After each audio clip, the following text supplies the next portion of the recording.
শেখ হাসিনা ছিল লুটেরা সরকার, শেখ হাসিনা ছিল টাকা পাচারকারী একটা সরকার। আজকে যারা খুনি, আজকে যারা সমাজ বিরোধী, আজকে যারা সন্ত্রাসী, এদেরকে দমন করার জন্য সরকারের তেমন একটা প্রচেষ্টা বা উদ্যোগ নেই। আজকে দেখছেন, হ্যাঁ, রাষ্ট্রীয়ভাবে গুম খুন নেই, রাষ্ট্র এর সাথে জড়িত নয়, কিন্তু সমাজে সন্ত্রাসীরা তারা দাপিয়ে বেড়াচ্ছে। সমাজের মধ্যে বিভিন্ন ক্ষেত্রে গুম খুনের সংখ্যা বাড়ছে। এই যে যুবদল নেতা কিবরিয়াকে মিরপুরে হত্যা করা হলো,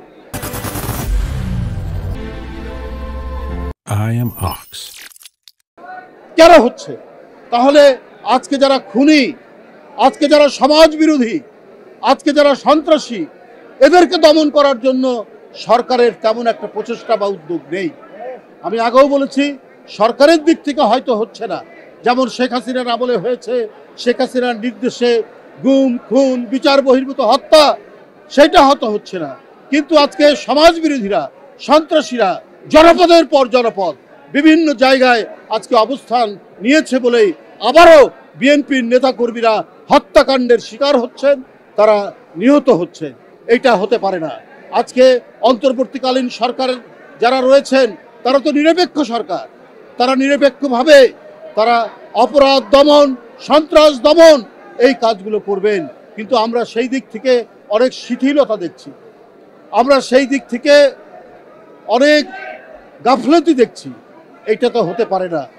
একটি সরকার কখনোই দক্ষ না হলে, আজকে দেখুন গতকাল যে ভয়াবহ ভূমিকম্প, সেই ভয়াবহ ভূমিকম্পের একটু ভয়াবহতা ছিল রিক্টার স্কেলে সামান্য, কিন্তু তাতেই ঢাকা শহরের যে ভয়াবহতা আমরা দেখেছি, এখন পর্যন্ত 10 জন মারা গেছে। কারণ যে সরকার 16-17 বছর ছিল, মানুষের জীবনের সুরক্ষা, নিরাপত্তার ব্যবস্থা করেননি। অনুমোদন ছাড়াই রাজউকের প্রায় 95% ভবন তৈরি হয়। কি করে? কারণ এখানে দুর্নীতি আছে, এখানে দুর্নীতি ছিল। এইখানে যারা আপনার সেই 15-16 বছর ক্ষমতাসীন ছিলেন, তারা আপনার এই সমস্ত অনুমোদন ছাড়াই এই ভবনগুলি তৈরি করেছে। আজকে গোটা মহানগরী অত্যন্ত ঝুঁকির মুখে, অত্যন্ত বিপদের মুখে। কারণ যে জনবান্ধব সরকার ছিল না।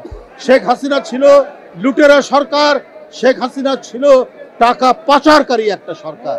তো আমরা অন্তর্বর্তীকালীন সরকারকে বলবো যে আপনারা এমন কিছু উদ্যোগ নিয়ে যান যাতে কমপক্ষে বাংলাদেশের মানুষ নিরাপদ থাকে। যে কোনো ধরনের বড় ভূমিকম্প হলে আপনার বড় বড় আবহবিদরা বলছেন যে প্রায় 8 লক্ষ ঘরবাড়ি পড়ে যাবে, একটু যদি বেশি, কালকে যেটা হয়েছে তার থেকে বেশি ভূমিকম্প হলে। তা আমরা এই যে ঝুঁকির মধ্যে, এই যে বিপদের মধ্যে বসবাস করছে ঢাকাবাসী বা বাংলাদেশের মানুষ, তো এইটার জন্য তো উদ্যোগ বা করণীয় কিছু রেখে যেতে পারতো সরকার, সেটা রাখেনি। যে পরবর্তী নির্বাচিত সরকার আসলে সেটা অনুকরণ করে যাবে। তো সুতরাং বন্ধুরা, আজকে ঢাকার একদিকে শীতলক্ষ্যা নদী, বুড়িগঙ্গা নদী, এই নদীর চারিদিকে শিল্প কলকারখানা এবং উঁচুতলা ভবন, এটা কারা অনুমোদন দিয়েছে? এটা কারা নির্দেশ দিয়েছে? গোটা মানুষকে, জনগণকে বিপদের মধ্যে ফেলেছে কারা? সেইটা আজকে সরকারকে খতিয়ে দেখে ব্যবস্থা নিতে হবে।